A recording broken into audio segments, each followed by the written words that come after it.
You're listening to Recovery Survey, the podcast that shatters stigmas around different types of addictions and takes a deep dive into spiritual principles.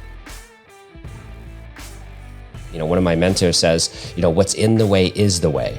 What's in the way is the way. And I love that because a lot of times we're trying to get around things. We're trying to avoid things. We're trying to control. We're trying to protect. And that's really keeping us wounded. It's really keeping us stuck in a loop.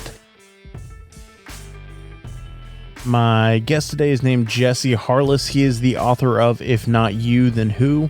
He is also the CEO of Entrepreneurs in Recovery, and he has an MA in Clinical Mental Health Counseling from Rivier University. Welcome to the show, Jesse.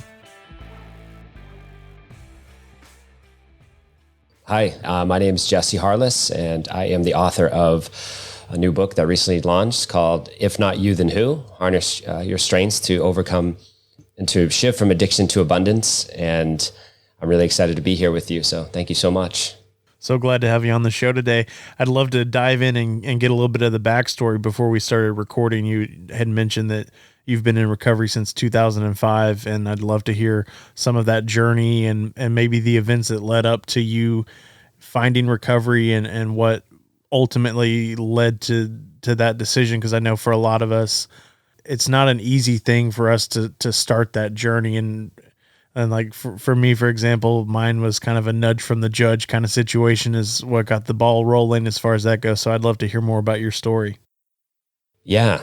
Speaking of the nudge from the judge, mine was the same. So, just a little bit of the backstory, a little bit is just in my life, there was, trauma was in my life. I had a parent who left at a young age. My dad was an alcoholic, and he was addicted to cocaine, and he had a problem, and he left at 4, left the family. And unfortunately he was in a car accident and left him brain damaged. And he was out of my life after that point for the most part. And so didn't see him again. And then, life went on. I definitely, my behaviors changed even at 4 years old. And eventually I just found other ways to get outside of myself. I say my first drug was fantasy, meaning my first drug at 11 and 12 was high-speed, games, high-speed gaming and internet pornography. And that was the way I escaped. And that went right into middle school and high school. I didn't really party hard in high school. It was more of like a lot of isolation, depression, anxiety, hiding this drug, which was the first one was fantasy, and I experimented, but there was nothing crazy. And then when I got to college is when kind of the beast came out. It was like, okay, alcohol and getting high and flunking out of school. And then eventually just my father passed away. And even though we didn't have a relationship for some reason, that was a time where I had this, moment where I just said, F it. I don't care anymore. And that night he died, I actually used cocaine for the first time. And that was it. I fell in love and I chased it from 20 to 22. And the reason it was only that short period of time, and I did a lot of other things, of course, but that short period of time is because I got arrested. Very serious arrest that happened when I was 22, federal agents. So it was, I got addicted to opioids and, OxyContin. And so I was ordering it myself through the internet and got caught, facing 7 years in federal prison. And that's where, like you, the nudge from the judge, got the paper signed. But the beautiful part of what happened there was the court actually, I had a court-appointed lawyer, and I also had a court-appointed drug and alcohol counselor, which is what really started to change my life, because now I had this therapist who specialized in drugs and alcohol, and I could share my trauma. I could share anything. And that was the first time where I actually felt safe. I felt safe. And eventually I would find meetings. I would find, it was a court ordered. So I had to get the paper signed. So I was going to meetings, and I found a fellowship there and, embraced that. But I was also I had a mentor that I was meeting with weekly. So I had this counselor I was meeting with weekly. I had a mentor I was meeting with weekly. I was starting to go to these meetings. I got my full-time job back. All these things started happening. Even though I had this big impending court date over my head, if I was going to go to prison or not. I just did the next right thing every single day. That's what I told myself: do the next right thing, do the next right thing, do the next right thing. And that's what I tell guys today, or women. I say, hey, wherever you're at, because a lot of people I meet today who are living at sober living homes and stuff, they're facing charges. Like, some of them are not, but many of them are. And so I'm like, just do the next right thing. Ask your heart, what's that next right thing? You know what it is. If you are in recovery, you're sober right now, just ask yourself, what's the next right thing to do? Your heart's going to tell you. And so I've seen a lot of miracles happen in the last 15 years of recovery with other people. So, that was it. 22 started the journey. And then from there, a lot of the other things happened. So I'll kind of leave it there. I related to a lot of what you shared, and I've had similar experiences. I feel like my journey kind of started out the same way with the video games and the porn at a young age, and then not really getting too heavy into like the drugs and the partying until college age. And then like you, I also was asked to leave school, to put it politely. So I can relate to several of the elements of your story, man. And I'm looking here at the new book that you were talking about, If Not You, Then Who? And I'd love to hear more about that, just the title and some of the things that, just the little brief summary that it came up here. It looks like a fantastic book, man, and I would love to hear more about it. Yeah, thanks, man. So the new book was inside of me for 10 years. When I found recovery in 2005, and when you're in these halls and you're sharing your story hundreds of times, you start to hear things that you say out loud that you'd never even said before, that are like revealing this story that is your story. Because stories matter. Stories can heal. Stories can build up, and they can really serve, and they can serve yourself. They can help others. So as I was telling the story over and over again, people would come up to me, 2 years in, 3 years in, and say, hey man, I wish you would write a book, because I would kind of briefly mention the craziness with getting caught for the prescription opioids online. Like, I started to talk about that story a little bit, talk about the mentor, talk about the journaling, talk about the new habits I was doing. And they were like, I wish you'd write a book so I can hear it, because I haven't heard about these practices that you're doing with many other people, like in recovery. So so the seed was planted 10 years ago. And I said to myself, someday I'm going to write a book. Someday I'm going to write a book. And so, what ended up happening is, 2018 is when this book, If Not You, Then Who, started to formulate. I didn't have the title, but I had the concept of the Recovery Toolkit that I wanted to share with the world, meaning all the tools that I've learned. So just like if you go to meetings, or you go to outside meetings, or you see a therapist, or you're reading personal development books, or whatever you're doing, you take what you need to leave the rest. You don't come into a program and say, oh, this is everything. This is the end all be all. I mean, some people do that, but there's a lot out there. Recovery is very holistic. There's so many beautiful pathways to it. So I just went to different places and found a holistic variety of recovery, personal growth and development, and entrepreneurship. And I said, there's something I can put together for others to learn that I've been teaching. And that started in 2018. And then finally in 2020, with the COVID situation, I actually started writing it, just like you started this podcast or had the idea right before COVID. I also had the book, like I was committed, like, all right, I'm going to start it. And it was in January of 2020. I'm like, I'm going to start this book. And then COVID hit, and there was no excuses. And I wrote for 10 months straight. And I hired someone to keep me accountable, to do my writing, check in with me every 2 weeks. And I got it done, man. I just wrote my story. So the book is like a hybrid. It starts with an intro of my opinion of the state of the recovery in the world. And then it goes into like a recovery memoir about my story with the detail of the arrests and some painful moments that even my family didn't know about. And then it goes into a solution. It goes into a recovery toolkit. And I mention all of the solutions I use, including recovery meetings, including journaling, including forgiveness, including self-care, including being resilient, including cold showers, all of it in this toolkit. And there's 30 action steps. So this was kind of like a long time coming, and 2020 was the perfect time to write. It's interesting how 2020 kind of, I don't know, it was almost like an opportunity for us to really prioritize a lot of the things in our life and figure out what was important and what wasn't. And, we had that opportunity to have a little bit more free time to explore some of those passions or some of those things that we were interested in. And, I try to look at it from that positive outlook and, really take advantage of that time that we had. And I think it was beneficial in some ways. I mean, obviously in general, I wouldn't say that 2020 was beneficial for anyone, but, just trying to look at the positive side of that.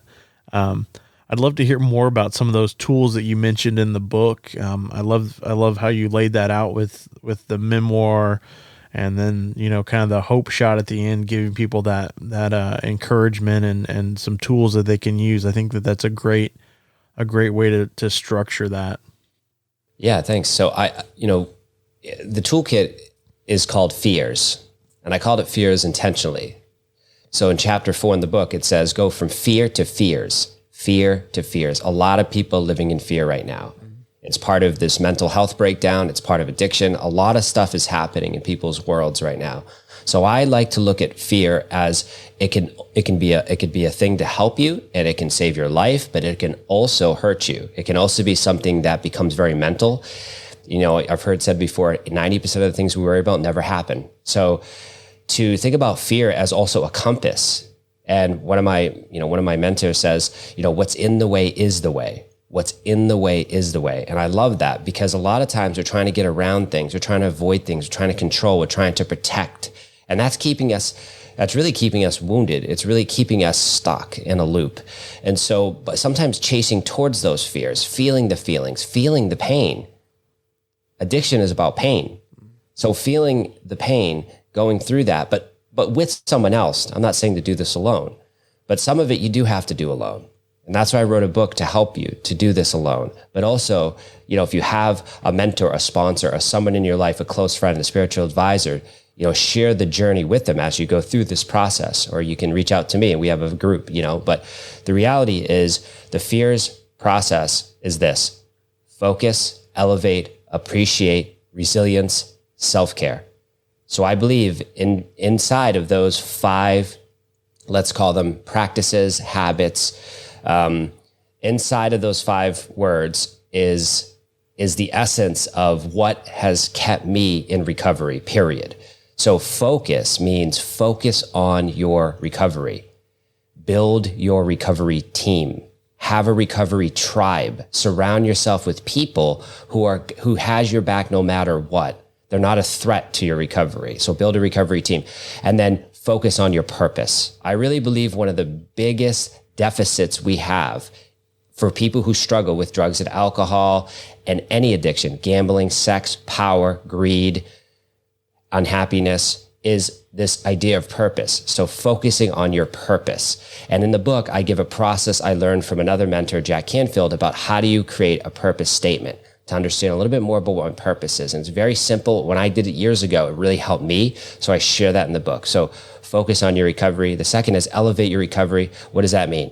Elevate, right? Elevate. Read 5 pages from a book every day. Watch an instructional YouTube video that may help your life. Watch a documentary. Elevate your recovery is about, visualizing the future. Where do I want to be in 90 days? Where do I want to be in 1 year? Where do I want to be in 3 years? A lot of times we're taught, stay in the present, stay in the present, stay in the present. Well, of course, you want to live in the present moment to have peace and ease, but you also want to be thinking about the future self. Where am I going? Where am I going? Because that provides hope. And a lot of us are plagued with depression and anxiety. So we need some hope for the future. So I put a guided visualization in the book about what I've used. And then elevating is about, having these mentors, find mentors. Who are your 3 to 5 mentors? By the end of your life, you might have 50 mentors. So you might already have mentors in your life, but who are those mentors? Who are you learning from? Who are you getting close to? And, are they filling your cup? So having mentors, and then I'm just going to do this high level. So elevate, and then appreciate your recovery is about gratitude. Literally write down with a pen or a pencil, what are you grateful for? What do you love and appreciate about yourself? Like literally write that out. Don't think about it in your head. When you come into a program and they say, hey, write a 4-step, you don't do it in your head. You don't do it on a cell phone. You write it down. So do the same thing for your own life. And to go back to focusing on your recovery, write it down. Like when I say focus on your recovery, like literally get a to-do list or a planner, write it down. Write down, okay, today I'm going to go ahead and make sure that maybe your recovery is about meditation or yoga, or maybe it's speaking to a spiritual advisor or a therapist or going to a meeting. Like, write it down. And if you're like, no, I'm not part of that generation, I don't like to write it down. All right, fine. Then have a daily calendar in your phone. But some things you need to write down because there's science behind writing, right? That's therapeutic. And I believe that the brain actually has stronger memory connections when you do that. So, okay, so appreciate your recovery, gratitude. It's also about forgiveness. I put a forgiveness practice in there because a lot of us are just full of shame. There's already enough stigma to take us out. But when we're fueled by our own guilt and shame, it's much worse. So, at some point we have to forgive. And most importantly, we have to forgive ourselves.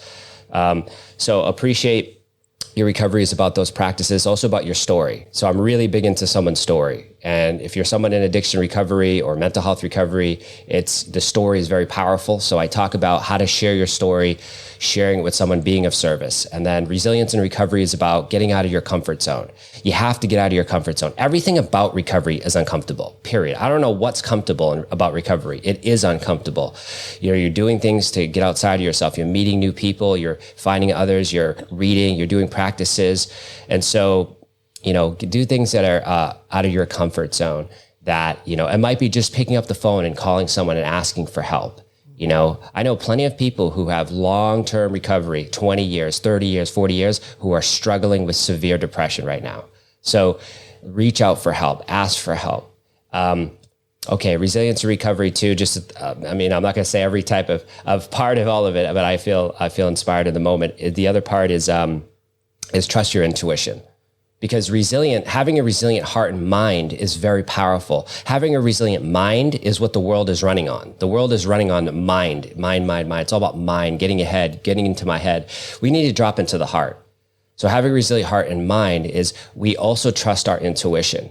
We start to trust ourselves. We trust our gut instincts. We start to move forward based on that, not on what the world's telling us. In the beginning, maybe you're in jail or just getting out of jail and you just got caught and you're coming off of drugs and whatever you're okay, I get it. Like you may not trust your intuition right away, but eventually you're going to have to. Recovery is about living a self-directed life. It's about trusting your intuition. And so having, you'll start to trust that in time. And I talk about a practice to write that down too, and starting to see where your gut instincts are really benefiting you. You start to see that. You start to see the synchronicities. And then finally, self-care and recovery, kind of self-explanatory. Like self-care and recovery is about building a self-care routine, doing 10 minutes of movement a day, minimum, drinking more water, eating plant-based for a couple weeks. I'm not saying you're going to go vegan. Just do it for your health for like 2 weeks. Journal every single day, track everything if you want, but just do it. Just start breaking your habits of, maybe do a 3-day juice fast, do something that makes you uncomfortable, but that's benefiting your health and mental well-being. And so intermittent fasting, different types of things. So self-care recovery is about, honoring your sensitivities. I find many people in recovery are highly sensitive souls.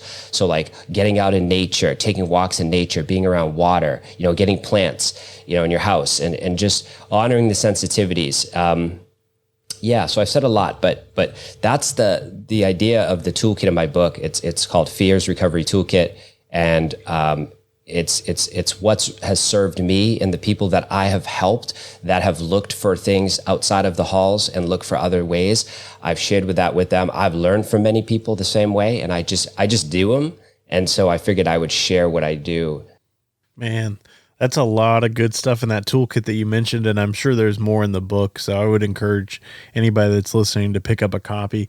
Man, so much good stuff in there. I mean, from the journaling, I think, for me, that's been a big part of my recovery is putting pen to paper. That wasn't something that I ever did before I was in recovery.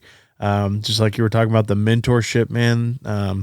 That's another big part of this whole journey, at least for me personally, finding a couple of guys that are a little bit older than me and that are a little further down the road, and I can look at and say, man, I want to be like that. I want to learn how to be patient like that. I want to learn how to handle these situations the way they handle them, and like, get to know them and figure out what it is that, what they do, how it works, man. So many great suggestions there, man. That's awesome. I'm definitely going to have to add this book to my cart on Amazon. It sounds like a fantastic read, man. And I really appreciate you going into a little bit more detail and telling us about this fear system, man. That's great, man. We're kind of getting towards the end. We're at about the 20-minute mark. So, kind of to give the listeners a hope shot, man, maybe tell us what your life looks like today. What are some of the benefits that you've found in recovery? What, share some of the good stuff, man. I think a lot of times on the podcast, we start on the story and we kind of focus on the negative stuff, man. But I really want to hear some of those positive things that you've experienced.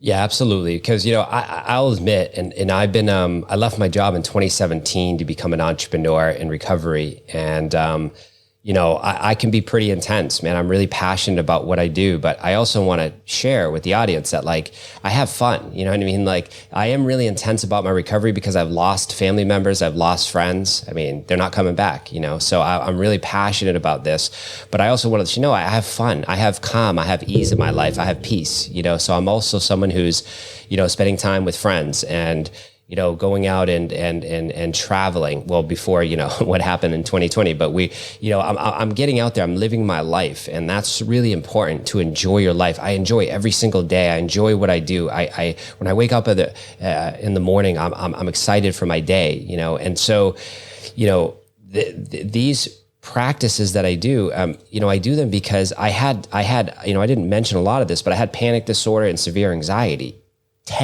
I'm talking my whole life, and then definitely into, not when I was like really young, but like when I started to fall into the addiction of fantasy, and then I, flunked out of school, and then I was self-medicating and numbing, and then 10 years into recovery, I still had severe anxiety. So I don't have any of that anymore. Like, that's a huge triumph. Like, to not have the severe anxiety, the panic disorder, is like a liberty and a freedom that I never thought I'd be afforded, even with recovery. So, today I'm just so grateful to share a message of hope to people and to be around people in recovery and not in recovery. I honestly believe, here it is, Brett, like, I truly believe that everyone's in recovery from something. Especially after 2020, we're in recovery from life. There's so many stressors happening. So I'm meeting so many beautiful people that don't identify as addiction recovery, but they are in recovery from something. They had trauma as a person. They just didn't pick up a drug or maybe gambling, but maybe they picked up their cell phone and they got addicted to that, or maybe they got addicted to codependency or something. You know what I mean? So I believe that at some level we all have it. And, so today I'm about enjoying my life and getting out there and just following my heart. Like, my heart's telling me to write another book and record an audiobook and do it. Like, so I'm going to do that. Like, and so find people you can surround yourself, people that are going to build you up. There's this famous saying, right? You're the average of the 5 people you spend the most time with. So really think about that. Who's surrounding you? Man, that's great advice. And I can just tell from speaking with you for a few minutes, man, that you truly are enjoying your life. I just see this aura around you, man. You just seem like you really are enjoying life and you're at peace. And man, I love what you're sharing. If the listeners are interested in finding out more about your book or getting in contact with you, what's the best way for them to find you? Yeah, definitely. I would say the best way is find me on Instagram. Like, I don't have a big following, but I'm like you, man. I'm just working at it daily now. I didn't pay attention to it the whole time as an entrepreneur. Now I'm like, maybe I should pay attention. So go to at Jesse Harless 222. Send me a message. Happy to connect, and that's probably the best way right now. Awesome, man. Well, in closing, would you like to give a message to somebody that may be new to recovery or struggling, trying to decide if maybe recovery is right for them, kind of like a newcomer, somebody in that kind of situation? Yeah, absolutely. So I want people to understand that recovery is holistic. Recovery is not one way. It's not just AA. It's not NA, CA, SSA, Al-Anon. It's many. There's multiple pathways to recovery. So don't feel stuck. Do the research. Go to Google. Type in multiple pathways to recovery. Find different ways, but also reach out to Brett, reach out to me, reach out to people who you're attracted to and ask them, how did they do it? What were all the ways that you did it? And what can I do? Maybe you can give me a suggestion. And, and also I'm going to just say this,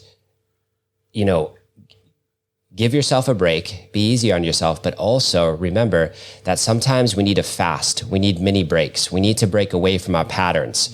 And so, don't be afraid to start to do, like, let's say a fast for 3 days. Like I'm just really encouraging this because we're coming into summer and this can be a triggering time for people. So, ask for help, reach out for help. Hit people up on Instagram. We're in a whole new age. Like there's so many amazing people in recovery on Instagram. Reach out to them. Go to Google. Look up in your local community places that are supporting recovery. But what I'm really trying to say is, like, get out of your comfort zone. Do a 1 day fast, 3 day fast. When I'm saying fast, I mean from technology. I mean from the food you're eating. I mean from like just do something that gets you a little bit out of your comfort zone. Starts to jumpstart your nervous system, starts to jumpstart your life. So that'd be the advice I would have to what's coming in today. Man, I love that. As a matter of fact, I have the next 2 weeks where I decided not to take any interviews. So I'm taking 2 weekends off and just, hanging out with family and doing some service work with my home group and, just trying to disconnect from technology and kind of take a little break. So, man, I love the points that you're making. I think it's fantastic, man. I can't wait to order this book and dig into it, man. It sounds absolutely phenomenal. Thank you so much again for coming on the show today. I really do appreciate you taking time out of your day to share with me and the audience about your book, about what you've been doing, about your recovery journey, man. It's fantastic. And I really do appreciate it.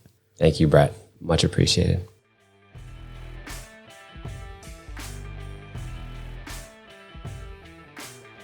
Jesse, thank you again for coming on the show today. I really enjoyed our conversation. If you'd like to find out more about his book or his coaching, be sure to check out his website. The link for that will be in the show notes. You've been listening to Recovery Survey. If you got anything out of today's episode, I'd ask you to please leave us a 5-star review and share this episode with a friend. If you'd like to get in contact with us, you can find us at recoverysurvey.com. You can listen to all of our episodes on the website as well as connect with us on social media where you can get previews for upcoming episodes.